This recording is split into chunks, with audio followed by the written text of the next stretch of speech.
The story of the two neighbors. Once upon a time, there were two neighbors living in two houses, side by side in the same village. One of these was rich, and the other one poor. The rich man, whose name was Tse-ring, was proud, arrogant, and stingy, whilst the poor man, whose name was Cham-ba, was a kind-hearted man who was generous to all as far as his means allowed. Now it happened that a pair of sparrows came and built their nest in the eaves over the doorway of the poor man's house, where, in the course of time, the young birds were hatched out. One day, before the young birds had learnt to fly, the two old sparrows were away hunting for food, and one of the young ones fell out of its nest onto the poor man's doorstep and broke its leg. Shortly after, the poor man coming into his house saw the young sparrow lying helpless on his doorstep, so he picked it up to see what was wrong and found that its leg was broken. So he carried it into the house and very carefully bound up its leg with a piece of thread, and then took it up to the roof and put it back in the nest. Now this sparrow, although the poor man did not know it, was really a fairy in disguise, and later on, when it had grown up, it flew out one day and returned with its beak full of grain. The poor man was sitting in his house when the little sparrow flew in and perched on the table in front of him. It dropped the grain on the table, and after giving one or two chirps, it said to the man, "This grain is in return for your kindness to me. Plant it in your garden and see what comes up." And so saying, it flew away. The poor man was very much surprised at hearing the sparrow speak, and he thought to himself, "Well, this is not a very valuable present, but still it shows how grateful even a little bird can be for a kindness done to him. And anyway, I will plant the grain in my garden as it directed." So he planted the grain just in front of his house and soon forgot all about the incident. A month or two later, the grain grew and soon attained its full height, and one day the poor man, going to look at it, was astonished to find that, instead of grain, each ear of corn contained a valuable jewel.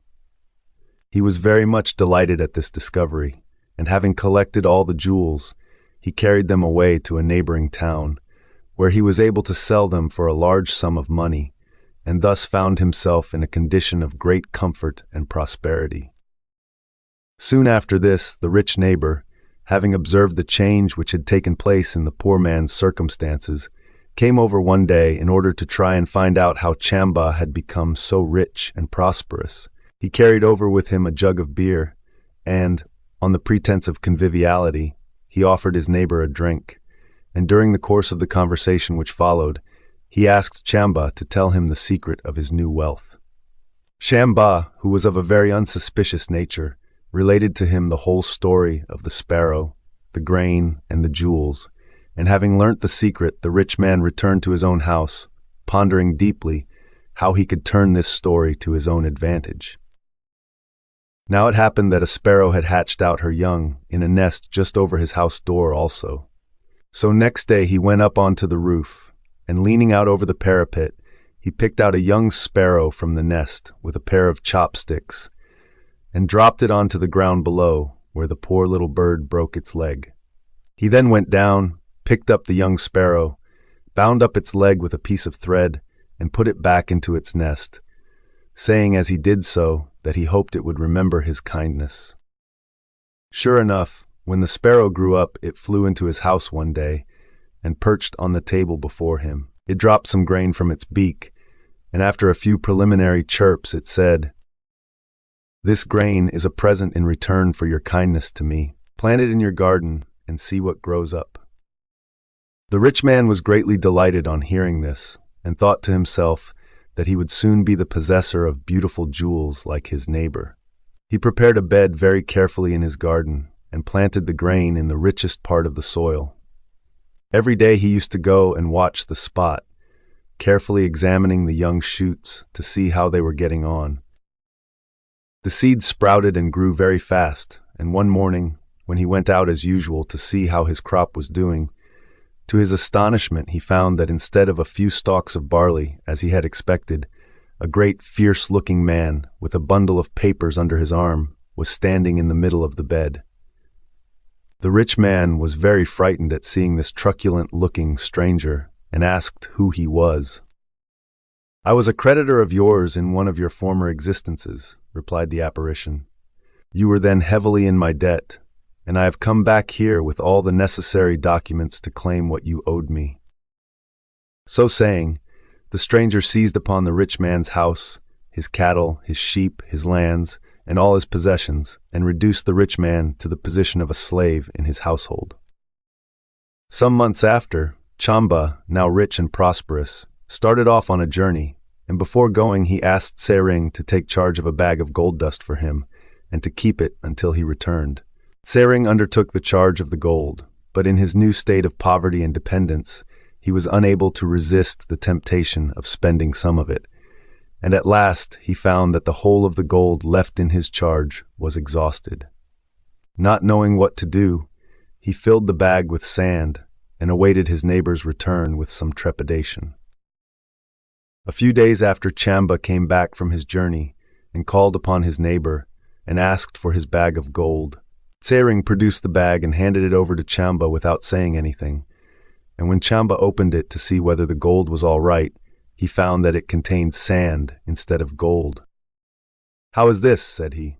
"I entrusted to you a bag of gold dust, and you have given me back only sand." The dishonest neighbor had no reply to make. He pretended to look very surprised, and all he could say was, "My friend, it has turned into this. My friend, it has turned into this."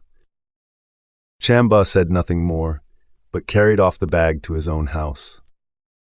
Soon afterwards, Cham-ba announced his intention of starting a school for little boys, where they would be taught free, and Tse-ring, thinking that a free education for his son was not to be neglected, sent over his young son to attend the school. A few days later, he found it necessary to make a short journey to a neighboring town, and before starting, he entrusted his little son to his neighbor, Cham-ba, and asked him to look after the boy until his return. As soon as he was gone, Cham-ba procured a tame monkey and taught it to say the following words: "Worthy father, I am turned into this. Worthy father, I am turned into this." When Tse-ring returned from his journey, he walked over to the schoolhouse one day to see how his son was getting on, and he found Cham-ba seated there teaching the boys their lessons. Tse-ring looked round to see his son, but could not detect him anywhere, but to his surprise, he noticed a monkey seated on one of the benches. "Where is my son?" asked Tse-ring, "and how is he getting on?" Cham-ba said nothing, but picked up the monkey and carried it to him. "What do you mean by this?" said Tse-ring. "This is not my son. Where is the boy whom I entrusted to your care?" Thereupon the monkey spoke up and said, "Worthy father, I am turned into this. Worthy father, I am turned into this." The father flew into a violent rage and stormed at his neighbor, Cham-ba, for some time, but without producing any impression. Finally, on thinking the matter over, he decided it was better to pay up the gold he had stolen, on condition of having his proper son restored to him.